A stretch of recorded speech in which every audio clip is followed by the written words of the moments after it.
Hello વિદ્યાર્થી મિત્રો, એજ્યુટેકનો ચેનલમાં આપનું સ્વાગત છે। આજે આપણે શીખીશું ધોરણ 3 વિષય ગુજરાતી પાઠ 4 સસલાની પાછળ કૂતરું। પાઠ 4ના સ્વાધ્યાયન પોથીના પ્રશ્નોના જવાબની અહીં આપણે સમજ મેળવીશું। તો ચાલો શીખીએ પાઠ 4 સસલાની પાછળ કૂતરું। પ્રશ્ન નંબર 1, ઉદાહરણ મુજબ શબ્દ બનાવો। ઉદાહરણ આપ્યું છે ચણ તો ચણચણ, એવી રીતના ઉદાહરણ મુજબ શબ્દ બનાવવાના છે।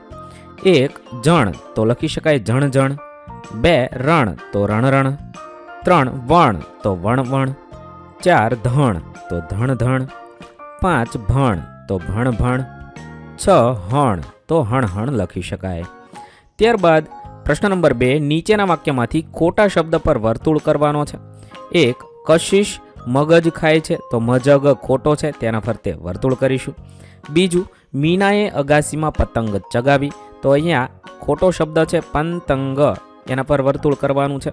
ત્રીજું દાદા ખાટલા પર બેસી ચા પીતા હતા, તો અહીંયા ખાલટા લખ્યું છે, તેથી એના પર વર્તુળ કરીશું। ચોથું ડોશીમાં વાસણ ધોવા બેઠા, તો અહીંયા વાણસ લખ્યું છે, તેના પર વર્તુળ કરીશું। પાંચમું છે એ રસ્તા પર અવારનવાર અકસ્માત થાય છે, તો અવારનવારની જગ્યાએ અનાર નવાર અને અકસ્માતની જગ્યાએ અસ્કમાત લખ્યું છે, જે ખોટું છે તેના ફરતે વર્તુળ કરીશું। ત્યારબાદ પ્રશ્ન નંબર 3, નીચેના શબ્દોને યોગ્ય રીતે ગોઠવી વાક્ય લખવાનું છે। પહેલું છે પાયલ ચાલાક અને નમ્ર છે। બીજું છે હું રોજ સવારે કસરત કરું છું। ત્રીજું વાક્ય થશે ક્રેયાંશને લાલ દાડમ બહુ ભાવે। ચોથું છે પીનલ રસ્તામાં વાતો કરતી જતી હતી। પાંચમું વાક્ય છે ચિત્તો છલાંગ મારીને દોડી શકે છે। ત્યારબાદ પ્રશ્ન નંબર 4, સાચા વિધાનની સામે ખરાની અને ખોટા વિધાન સામે ખોટાની નિશાની કરવાની છે। 1 ફાસ્ટું સસલું પકડાઈ ગયું, વિધાન ખોટું છે।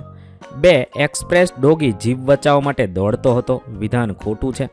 3 ફાસ્ટું સસલું સુપરફાસ્ટ સ્પીડમાં દોડતું હતું, વિધાન સાચું છે।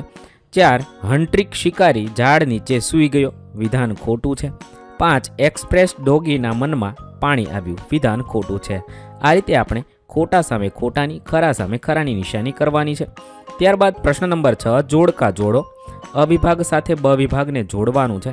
પહેલું જૂતાનો ડોક્ટર તો મોચી, ચોક અને ડસ્ટર તો શિક્ષક, લાકડાની વસ્તુઓ તો સુથાર, વાયર અને સ્વિચ તો વાયરમેન, શાકભાજી તો કાછીઓ। આ રીતે આપણે જોડીશું। ત્યારબાદ પ્રશ્ન નંબર 7, કાગળમાંથી કઈ કઈ વસ્તુ બનાવી શકાય તે લખવાનું છે। તો કાગળમાંથી હોડી, પતંગ, કૂતરો, પતંગિયું, ફૂલ, વિમાન, રંગોળીની ડિઝાઇન વગેરે બનાવી શકાય। તમે જે વસ્તુ બનાવી શકો તેનું લખવાનું છે। ત્યાર પછી કાગળમાંથી બનાવેલ વસ્તુનું ચિત્ર દોરવાનું છે। કાગળમાંથી હોડી બની શકે છે, એટલા માટે મેં હોડીનું ચિત્ર દોર્યું છે, તમે જે બનાવો તેનું ચિત્ર દોરી શકો છો। ત્યારબાદ આગળ પ્રશ્ન નંબર 8, મને ઓળખો। પહેલું છે 3 અક્ષરનું પ્રાણી છું, પહેલો અને છેલ્લો અક્ષર મર થાય તો મગર। 2 દિવાલ પર ચાલું છું, જોઈ જશો તો ડરી જશો તો ગરોળી। 3 હું આગળથી પકડું, મને પાછળથી પકડો તો સાણસી। 4 એક કોઠીમાં 32 બાવા વચ્ચે એક બેન તો મો। 5 નાક અને પેટ મારું મોટું, ખાવા જોઈએ લાડુ મોટા તો ગણપતિજી। આ રીતે તમે લખી શકો છો। હવે જાણો કૂતરાની વફાદારીની વિશેની વાત ઘરના વડીલ પાસેથી જાણવાની છે। વિદ્યાર્થી મિત્રો, અહીં આપણા પાઠ 4ના પ્રશ્નોના જવાબ પૂર્ણ થશે। ધોરણ 3ના તમામ વિષયના સ્વાધ્યાયન પોથીના વિડીયોઝ આપણી ચેનલ પર ઉપલબ્ધ છે, જે તમે ધોરણ 3 સ્વાધ્યાયન પોથી નામના પ્લેલિસ્ટમાંથી મેળવી શકો છો। પ્લેલિસ્ટની લિંક વિડીયોના ડિસ્ક્રિપ્શનમાં આપેલી છે, તથા જો તમારે તેની પીડીએફની જરૂર હોય તો તે તમે આપણી એપ્લિકેશન પરથી મેળવી શકો છો। એપ્લિકેશનની લિંક પણ વિડીયોના ડિસ્ક્રિપ્શનમાં આપેલી છે। વિદ્યાર્થી મિત્રો, આપેલા વિડીયોની જો તમારે પીડીએફની જરૂર હોય તો તમે આપણી એપ્લિકેશન સ્માર્ટ સાથી પરથી મેળવી શકશો। વિદ્યાર્થી મિત્રો, આપણી એપ્લિકેશન સ્માર્ટ સાથી પ્લે સ્ટોરમાં આવી ગઈ છે, જેની અંદર તમે બધા વિભાગ જોઈ શકો છો। તેની અંદર વિવિધ ધોરણ છે, ધોરણ ઉપર ક્લિક કરતા વિવિધ વિષય ખુલશે, વિષય ઉપર ક્લિક કરતા તેની અંદર આવતા પાઠ ખુલશે, તેની અંદરથી તમે પાઠ્યપુસ્તક પણ ડાઉનલોડ કરી શકો છો।